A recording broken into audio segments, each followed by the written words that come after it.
El Pitti, les Israéliens, l'armée israélienne a montré des images, c'est la première image d'ailleurs qu'ils ont diffusée, où ils montraient qu'ils apportaient du matériel, des couveuses, voilà, ce genre de choses. Que vous a inspiré cette image? Ben, rien du tout, on est dans la communication, on est dans la propagande.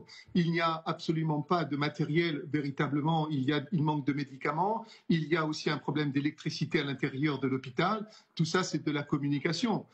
Si l'opération, il aurait mieux valu terminer l'opération qui est en cours, s'assurer effectivement de la neutralité de cet hôpital et ensuite permettre aux ONG d'intervenir à l'intérieur, de faire un cessez-le-feu immédiat et nous permettre à nous, ONG, de pénétrer à l'intérieur de Gaza et avec le matériel nécessaire pour pouvoir assurer la continuité des soins dans ces hôpitaux.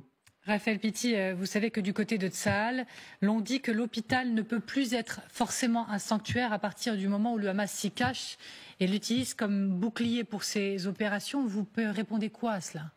Ben, je dis qu'effectivement, dans ce cas-là, puisque l'hôpital n'est plus sanctuarisé ni par aucune des deux parties, il faut évacuer cet hôpital et permettre justement à l'ensemble des personnels soignants, des blessés qui sont à l'intérieur, de pouvoir être évacués, de leur donner le temps d'être évacués dans de bonnes conditions, leur donner 4 heures comme c'était prévu par les Israéliens, alors même qu'aucun endroit n'est possible pour accueillir les 1000 blessés les 1000 victimes qui sont à l'intérieur de cet hôpital. Rien n'a été préparé pour permettre une évacuation en bon ordre de cet hôpital, ni aucun moyen n'a été mis à la disposition pour avoir des véhicules, des ambulances pour assurer l'évacuation dans de bonne sécurité.